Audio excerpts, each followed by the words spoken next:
My make a statement player for week 9 of college football in the 2025 NFL draft, Missouri star wide receiver Luther Burton III with a big time matchup against Alabama secondary. Can he get it done? We'll discuss this and more coming up next.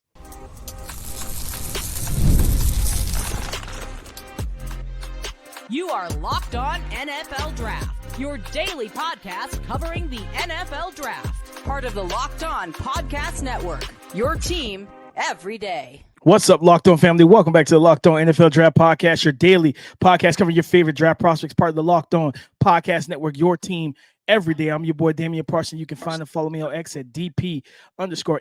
I'm a senior draft analyst over with Bleacher Report. And guys, thank you so much for making Locked On NFL Draft your first listen today and everyday shot for being our everydayers. You know, I got to kick the intro to Mr. LSU himself, Keith Sanchez. You can find and follow him on X at The Talent Code. Keep talking to him, baby.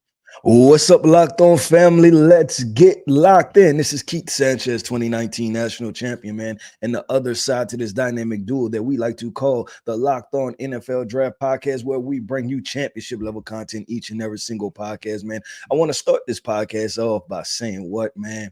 Shout out to our everydayers. Thank you for tapping in with us each and every single day. Every listen is greatly appreciated here over at Locked On NFL Draft. Today's show, college football week 9 preview. Yes, we already headed into week 9. And you know, this is our classic show, right? We're going to pick a make a statement player. Big time games require big time players to make big time performances. We're going to talk about what players need to make a statement. Then we're going to talk about those second tier guys and those sleeper prospects that can swing the pendulums, not only for the draft stocks, but for some of these college football games. DP, let's get into this conversation. This episode is brought to you by Prize Picks. Go to prizepicks.com/lockedonnfl and use the code all lowercase lockedonnfl to win $50 instantly when you play $5. Make a statement, Keith. And for me, I'm going to the SEC here. I'm going to wide receiver Luther Burton III. He's got a big matchup against Alabama this week. And Keith, he's not like crazy enough, right? You think about Luther Burton III, the playmaker that he is, 5'11", 208 pounds listed right now on the season, 50 targets, 37 receptions. He's catching 74% of his passes for 447 yards receiving. He's averaging over 12 yards per catch for receiving touchdowns. But Keith, he has one game over 100 yards receiving. He only has 2 games this season over 80 yards receiving, and going up against a Bama team, to me, defensively, that is kind of struggling, right? Like we're seeing them struggle the past couple of weeks, just play complementary football, consistency in the back end on the secondary, things of that nature. And with Luther Burton, and also what we heard was that he was going to play more on the outside. Well, he's only played 21 snaps compared to 168 played in the slot. We don't see a lot of him outside. This is an opportunity for him. Like when we did the make the case for wide receiver 2, I believe that was a week or 2 ago, I said that that Trey Harris was my wide receiver 2 behind Tator McMillan, unless Travis Hunter, declares at wide receiver, which will push Luther Burton to my wide receiver 4. You need to make a statement on Saturday. You need to against Bama. Like, you're on the road, they're going to try to play their best. You need to go out here. I want 100 yards, touchdown. Like, go be the dominant player we saw last year. Or matter of fact, even from his freshman year, he was good. He was good the moment he stepped on campus. We need to see that, because right now in this draft class, it's too many guys' stocks dropping week to week because their play has been inconsistent. Yeah, DP, and I think for Luther, his production, or you can say lack of production, is kind of reflection of this offense, right? And last week, what they played Auburn, I believe they won 21-17, 6 catches, 49 yards, right? Then they played UMass, still only 5 catches, 59 yards. They blew UMass out, but the other formidable opponent on here, right? Texas A&M, this offense only scored 10 points, right? Vanderbilt, they scored 30 points. And, depends on you. I guess Vandy is a formidable opponent. You beat Bama, I guess, right? And then Boston College was a very up and down game. That was his best game, right? They scored 27 points for, he had 6 catches for 117 yards. But you're used to this Missouri, especially this Missouri offense last year. And even honestly, the past probably 2-3 years, right? Like this offense has been humming. Like they've been like what I feel is though like one of the better offenses in the SEC as far as from a consistency perspective, putting up 30, 40 points, right? And it looking well. Like even them scoring 30 points is almost like a struggle 30, right? And I think that 30 was in overtime with Vanderbilt. You see what I'm saying? So like that took extra time to even get to that point. So yeah, I'm gonna be looking forward from that perspective. DP, my make a statement player. DP, I'm gonna go a couple players. I'm gonna go either quarterback, right, for this LSU Texas A&M matchup. Connor Wigman, Garrett Nussmeier, right? Garrett Nussmeier, you making a case to potentially be quarterback 3 or 4 in this class, right? Like you playing consistent football. I think he's leading the SEC in touchdowns right now. Somebody that was totally off the radar. Hey, young man, can you play yourself into the back end of the first round this year? We talked about the supply and demand issue in the NFL draft with all of these quarterbacks, with all these teams needing quarterbacks, and it don't seem like there's enough quarterbacks, right? So you can play your way up there, right? Like we talked about, you have the pedigree. NFL coach's son, right? You played high-level high school football in Texas. You go to LSU. You sit down. You learn. You learn from Jalen Daniels. Now you step in first year as a full-time starter, and thus far through 8 weeks, you're leading the SEC touchdowns. Yeah. Now go to these big-time performances. You have Texas A&M left. You have a bye week. You have Bama. You have Oklahoma, and there's one other team, I believe. Finish out the season strong. You have, I think, was it yesterday or day before yesterday was the first college football playoff rankings, and I think they were slated at number 9 or number 10, right? So you have LSU right where they need to be. Go ahead and make that statement. Flip the coin, DP. Go to the other side, right? This game is at Texas A&M. Connor Wigman, Texas A&M. There's no reason why you lose this game, right? Connor Wigman, you came in the exact spot where Garrett Nussmeier is. People are thinking, hey, you're quarterback 2, you're quarterback 3. He's quarterback 5 at the latest, right? And then play has not been consistent. You want to show people that, hey, the first couple of weeks, I was knocked in rust off. I got a little bit injured. I had to knock some more rust off, but I am that baller that you think I am. Go ahead, knock LSU off. This is a home game. This is a game you're supposed to win. This is a game you play well in, and you put Texas A&M in that top 12, that top 10 spot, right? Because we know that the SEC is in flux anyway. You go ahead and run the tables and put Texas A&M right where they need to be.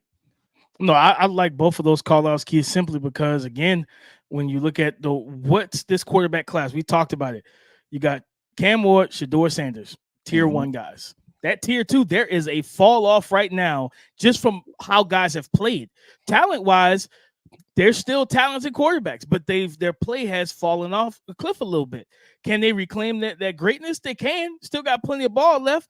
But but guys like Garrett Nussmeier and Connor Wigman, take advantage of that. Like, that's your opportunity when you see someone else slipping, right? Like, you go ahead and jump in front of the line. Like, listen, well, if he's not going to take that QB3 mantle, I'll take it, and I'll prove to you why you should bet on me. And to be honest with you, might be only 2 quarterbacks I'm even comfortable starting as a rookie quarterback next year. Like, as you always say, sit them. You know, I think most of the guys in this class, you might want to sit for half their rookie campaign. Yep. So, yeah, I think that this is an opportunity under the bright lights. You at home, especially Connor Wigman, you at home, go out here and outduel Garrett Nussmeier, right? You know what I mean? Especially when you look at the battle that's going to be in the trenches between Will Campbell, Emory Jones, and you got I think Nick Scourton coming off the edge and everything. Jamal Turner. Yeah, you got Jamal Turner. Like, the trenches is going to be a fun matchup to watch for anybody that watches the trenches. And I think that we could have went with Nick Scourton as a make a statement player, to be honest with you, because of the matchup against those 2 talented tackles. And for a guy like him to, catapult himself into, some people actually do have him as a top 15 pick right now. And if you go out here and dominate either one of these top tackles, you might solidify yourself as that. Yeah, I agree, DP. And that's going to be something to look at too. And I think this is going to be fun because, LSU offensive line, they had to face, I guess speed rushers, right, with Princely, Human, Milan. But you look at this Texas A&M defense, they have power guys, like guys that can convert speed to power. So it should be a fun conversation, just a fun matchup to watch because we know that Will and Emory like to win with power too, right? Yeah. So it's like it's gonna be the battle of the bulls, right? Like who's bench pressing the most, right? That's right. What this matchup is going to come down to, and it's going to make it exciting. But DP, let's keep this thing going and flowing, man. Where we going? We're on to those second tier prospects, right? Guys that may not make the headlines, but they will make a difference. We're going to talk about those draft prospects that will make a difference in their team's win coming up this upcoming college football weekend. Let's get into it. Today's episode is brought to you by PrizePicks. You can now win up to 100 times your money on PrizePicks with as little as 4 correct picks. PrizePicks puts its members first, so all withdrawals are fast, safe, and secure. When my picks hit, I can get my money in as quick as 15 minutes. Sign up today and get $50 instantly when you play $5. You don't even need to win to receive the $50 bonus. It's guaranteed. PrizePicks is the best way to win real money this football season. Which players are going off? Which ones aren't? Make your picks in less than 60 seconds and turn your sports opinions into real money all season long on PrizePicks. Download the app today and use the code LOCKEDONNFL to get $50 instantly after you play your first $5 lineup. Again, download the app today and use the code LOCKEDONNFL to get $50 instantly after you play your first $5 lineup. PrizePicks, run your game. Pre-alcohol probiotic drink by Zbiotics is the world's first genetically engineered probiotic. It was invented by PhD scientists to tackle rough mornings after drinking. Here's how it works. When you drink, alcohol gets converted into a toxic byproduct in the gut. It's this byproduct, not dehydration, that's to blame for your rough next day. Pre-alcohol produces an enzyme to break this byproduct down. Just remember to make Zbiotics your first drink of the night, drink responsibly, and you'll feel your best on tomorrow. Guys, go to zbiotics.com/LockedOnNFL to learn more and get 15% off your first order when you use LockedOnNFL at checkout. Zbiotics is backed with 100% money back guarantee. So if you're unsatisfied for any reason, they'll refund your money, no questions asked.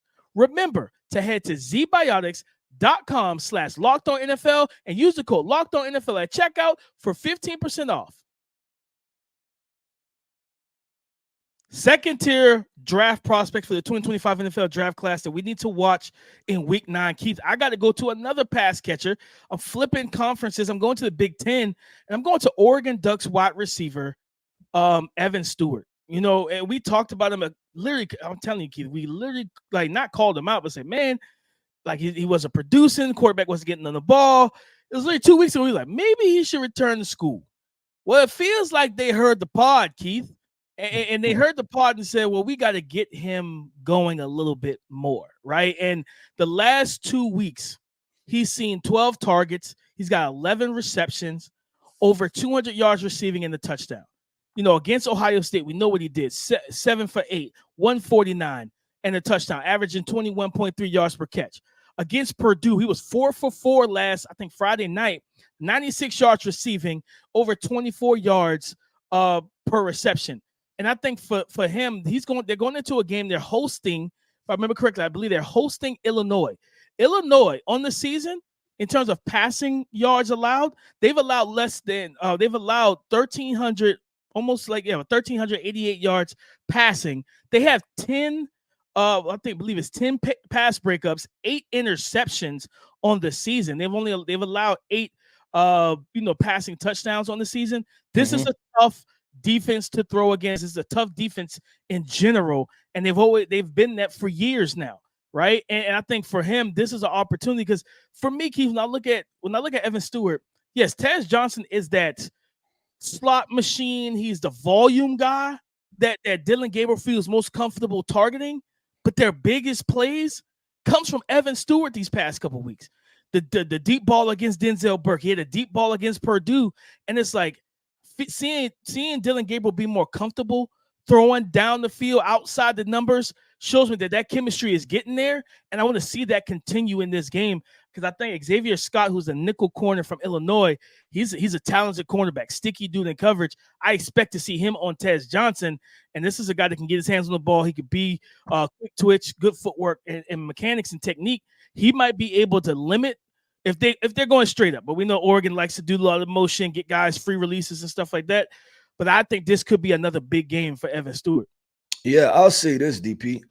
Evan Stewart's draft stock, I believe, could be similar to what Jermaine Burton was. Because Jermaine, we thought would have had, I think with the last year, we thought it'd been more production, right? Like him Mhm. coming in, like, oh, this definitely is gonna work out. And he went, I That think year he with brought, Bryce. yeah. That year with Bryce, and then last year I think he kind of followed up and played better, right? But he was one of those guys that I thought was late, not late to the process. Like I feel like people overall knew who he was, but valuing him as a potential top 100, top 120 prospect. I think that part kind of came in later into the situation. But then also the more important part, DP, was the effect that he had, or yeah, the effect that he had for the Cincinnati Bengals early when you talk about OTAs and training camp, and you're starting to hear buzz about Jermaine Burton. Mhm. And it's like, yeah, because the guy can play football. I think the same thing applies to Evan Stewart, right? You sit there and you say, yeah, because the guy can play football, right? Sometimes situations just make things different. But Oh, DP, real quick, Keith, I want to yeah, add go to ahead. that real quick because he got Illinois, you got Michigan next week, so you might. I think Will Johnson, you got to check on him. He got injured this past week or so. I'm gonna make sure he's good. Maryland, Wisconsin, and then Washington. My comp for him is Jordan Addison. If he can go on the run and keep this play up, he can work himself into that back into the first round range or top of the second, where I think we saw Jermaine Burton was middle to top half of the second round in 2024. So I'm with you on that Jermaine Burton call out. I think he can get up to that Jordan Addison range if he can finish out the season strong. Yeah, and this class needs those type of guys, right? Like, and especially those highly talented guys, highly skilled guys. Obviously, a Yeah. former 5-star kid was at Texas A&M, so we'll see how that goes. DP, I talked about him when I was mentioning Evan Stewart, Jalen Milroe, right? And not even to put him in a second tier conversation, but I think the conversation needs to be had just about him performing well at the end of the day, right? And him playing well. And for Jalen, it's simply this: the highs are the highs, right? The middle ground is the middle ground. I feel like the highs is when he's hitting things over the middle of the field. He's throwing the deep ball, right? I feel like the middle ground is like, hey, him running the football, right? And like toting the rock, controlling the game with his legs, things like that. The part that can't happen is just the turnovers, right? And it's just finding a way to minimize that. And you know what that comes with, DP? It's and you're like, okay, this guy's played enough football, but not necessarily when you have a young wide receiver core, right? It comes with reps, y'all being on the same page. It's going to come with practice. I mean, I'm talking about in practice, right? It's going to come with, hey, let's red zone. I'm gonna be at the 10. I'm throwing this back line, I'm throwing this back shoulder fade, right? Hey, 3rd and 3. If I get this coverage, this is what I'm throwing. You know what I'm saying? It's once the coach blows the whistle and practice is over, right? Because we can't have any more practice time. That wide receivers, come with me. We're going to work at the back. We're going to work, right? We're going to put in an extra hour this week to make sure that we're on the same page. Hey, if we get zone, what we doing? We sitting down or we running through it, right? We get man, what are we doing with this? And we in trips, what are we doing with this? If we get this type of bunch, if we in bunch and we get 3 defenders, what are we expecting them to play, right? Like all of those different things are the nuances and the details that come with making or breaking if your team is successful, right? And there's a positive play and you're moving the football and you're scoring 40 points, or if it's a turnover on downs, or if you have to punt, or if it's an interception or some type of turnover, and then now your team only scores 20 points, right? All of those little things matter. And so I'm looking for Jalen Milroe just to see how he responds at the end of the day, right? Like, because this Bama program is in a spot that it hasn't been in a long time as far as being doubted and everybody questioning and Nick not being there. I think it's raising the concern even more, right? Because everybody wants the headline of it collapsing. So Jalen is under at the end of the day, he's under a lot of pressure because people are feeling like, oh man, this might be the beginning of the end. And I just want to see him go out there, perform well, and just see what he does. No, I agree with you, Keith. And for him, it's just about righting the ship. These last, what we saw at that Georgia game was peak Jalen Milroe. That's what he can be, a true difference maker, whether running or throwing, right? But these the last 3 weeks, the last 3 games for him, Vanderbilt, right? 1 touchdown, 1 interception. Last 3 games for him, he's thrown 5 of his 6 interceptions. Matter of fact, last 4 games, because he had that one interception against Georgia. All 6 of his interceptions come the last 4 weeks. But the last 3 weeks, he's thrown 5 of the 6. His touchdown at the interception ratio is 3-5. 3 passing touchdowns to 5 interceptions. You got to clean that up, not turn the ball over. What I saw in that Tennessee game, the only thing that alarmed me was that when they took the deep ball away these past 2 weeks or so, like he's just not seeing it in the middle of the field routinely. And when to get back to that, we're talking in the middle of the field, hit those end breakers, right? His mechanics, because of the pressure from James Pierce Jr. and that defensive line, his feet are pointed in a different direction. I think on that interception, his feet are pointed towards the left sideline. His body is throwing to the middle of the field, and I'm not surprised the ball was slightly behind the receiver. So just getting back to playing the way he played earlier in the season, playing more comfortable, more confident in the pocket. And if they do play too high and take the deep ball away, beat them underneath, man. Like I always say, with these athletic, big arm quarterbacks, learn to play the game like Tom Brady. All right, you don't want me to throw the ball to Randy Moss? That's fine. I'll take that check down at 5 yards. I'll beat you death by 1,000 cuts. And it's something difficult for a lot of these guys to learn. But if they learn it, that's when you become the ultimate weapon. Because then when you have to worry about me taking what you give me, and I keep doing that, now you start to rotate down. Now I can go over the top. And I want to see him target Bernard more and get the other guys involved. It can't just be 18 targets to Ryan Williams, because now your offense is predictable from a passing standpoint, Keith. Another guy I wanted to highlight in this second tier prospects, and again in this edge rush group, I think like I said a couple weeks ago, my biggest takeaway, the edge rush group was fine. Keith, Antoine Powell Ryland from Virginia Tech, like this dude's been balling this year. Forced fumble in the season, 13 pressures, 4 QB hits, 9 sacks. Coming off a game in week 8 last week, Keith, he had 4 sacks against Boston College, and Boston College is more of a run team than a throw team. So to get 4 sacks against a team who wants to run the ball more than throw it is impressive. You know, and measurement-wise, 6'3", 252, strong, burst off the line. Like, he gets after it. He knows how to win with his hands. He knows how to get around the edge, work back inside if he needs to. This is a guy who I think he's really helping himself to be a high day 2 pick for teams that need to improve the edge rush group. When you think about the Carolina Panthers, you trade Brian Burns. You don't know you know what I mean? You drafted DJ Johnson in 2023. That's been a failure for you. They need to go into this draft and grab somebody to develop at that edge rush position. Antoine Powell Ryland absolutely can do that, right? Opposite of a Jadeveon Clowney, if you keep him there and you get Derek Brown back. There's a lot of teams that the Arizona Cardinals, like, you know what I mean? You don't have an edge rusher to save your life right now. I think they just lost Dennis Gardeck to a torn ACL. Like, I think I saw the news about that. So it's not working. I mean, BJ Ojulari got hurt in camp. Like, you know, you hope with BJ Ojulari coming back, he'd be healthy. I think adding Antoine Powell Ryland to that defensive line with Darius Robinson, who they drafted. Yeah, yep. Darius Robinson. I was about to say Darius Rush, the cornerback from South Carolina. Darius Robinson, adding like a Powell Ryland and a healthy BJ and Darius Robinson, that could give you the defensive line, the pass rush that you've been missing for quite some time now. Yeah, DP.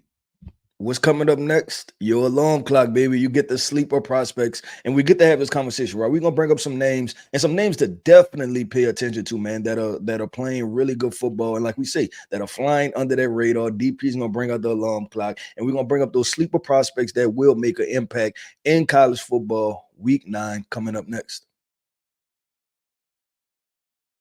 Today's episode is brought to you by FanDuel. Hey, NFL fans, you can start the season with a big return on FanDuel, America's #1 sportsbook. So when you get the urge or an hunch in the middle of the game, you can check out the latest stats, view live play-by-play, and so much more on the exact same page where you place your bets. And remember, guys, you can go to FanDuel Sportsbook right now and check out the season betting odds for playoffs, for the Super Bowl, for season awards like MVP, Offensive Rookie of the Year, Defensive Rookie of the Year, Defensive Player of the Year. You name it, they have it. You can get in on the action now. You'll get started with $200 back in bonus bets guaranteed when you place your first $5 bet. When you place your first $5 bet, remember, you'll get started with $200 back in bonus bets guaranteed. All you need to do is go to FanDuel.com and you'll get started on the action.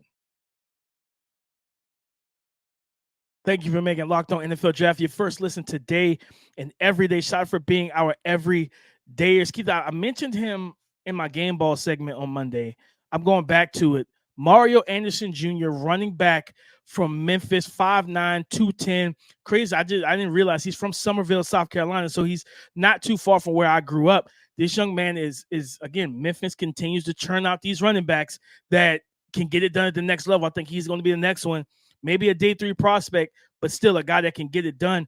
And they have a game coming up, and I think he's going to be, again, like this isn't a high-powered offensive team. They got Charlotte. They host Charlotte, if I remember correctly.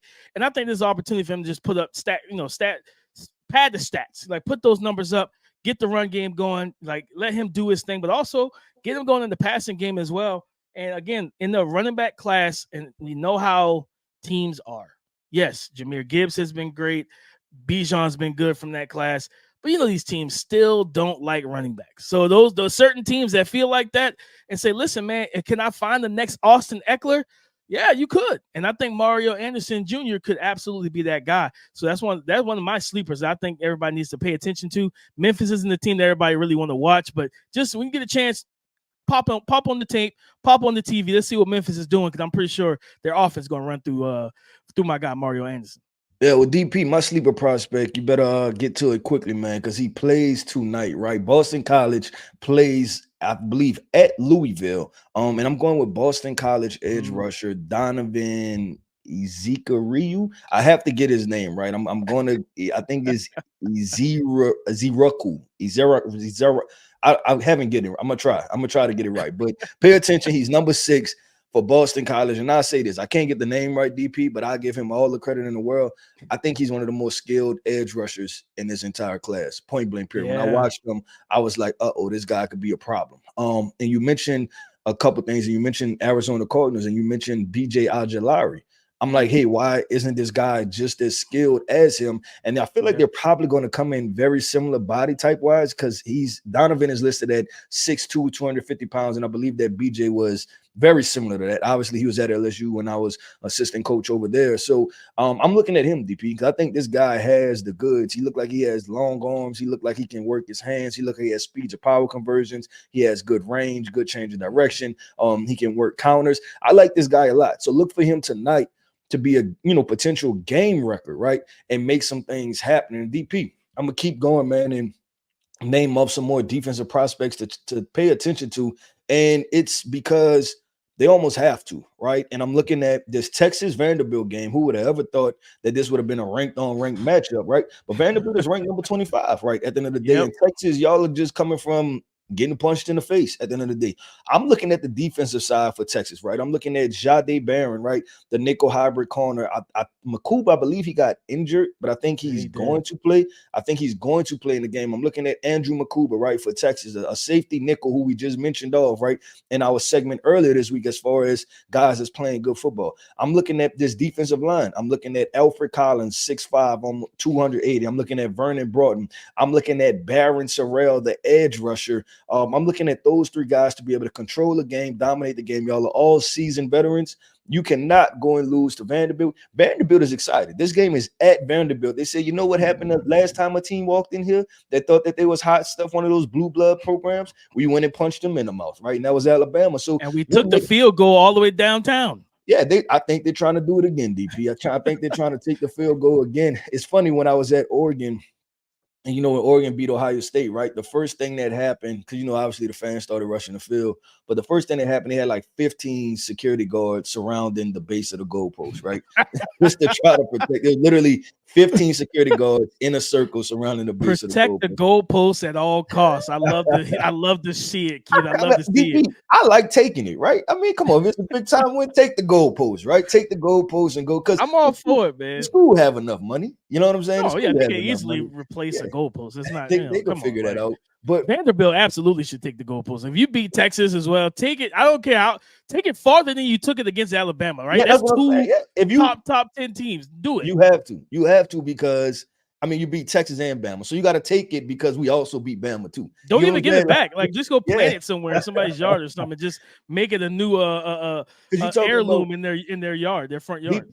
And I'm not no Vanderbilt football historian, right? But it might be the best season Vanderbilt ever had if they beat Alabama and Texas in the same year, right? So named off those defensive prospects because those are definitely guys that I'm watching out for to play as big keys, right? Go dominate the trenches, dominate this game, and show why Texas is still one of the best teams in college football. When you mentioned Barron Sorrell, the first thing came to my mind is like, for those guys on that Texas D line, this offense for Vanderbilt runs that kind of spread triple option. Like, stop that run game. Make Pavia throw the ball. And then we know what Barron Sorrell could do as a pass rusher. If you can stop them on first and second down, keep them in 3rd and 7, 3rd and 6, where they have to throw the ball, then you can pin your ears back and go get them. But Keith, a guy, and we like this young man. We like his game, but it feels like he's a sleeper in this wide receiver class. Xavier Restrepo over at Miami, man, 5'10", 200 pounds, 39 receptions on the season. He's their leading receiver with almost 700 yards, 686 yards. Not to cut you off, I think he just broke. It was some record for Miami. I don't know if it was career. Probably. It might have been career receptions, I believe, that he just broke against Louisville. I think you're right. I think I heard that during the broadcast. And like he's averaging almost 18 yards per catch as their slot receiver, 6 receiving touchdowns. That's the guy that Cam Ward looks for. If he's looking for anybody, he's looking for Xavier Restrepo. He had a touchdown, which I broke it down on YouTube over at the scouting room, and they ran like a kind of a rub route in the high red. But to see Xavier Restrepo go up and catch it a helmet or higher above his helmet, like using full extension, you don't see a lot of slot receivers going up full hands to snatch a ball and pluck it out the air. You know what I mean? You see guys more so working as body catchers typically in the slot. This is a talented receiver, and he just knows how to win. He reminds me of those Patriot receivers, man. The Danny Amendolas, the Julian Edelman's, tough, gritty, physical. They just know how to get the job done. I would draft this young man. I haven't graded him yet over at Bleacher Report, but I would draft him D2, like 2nd, 3rd, late 2nd, early 3rd.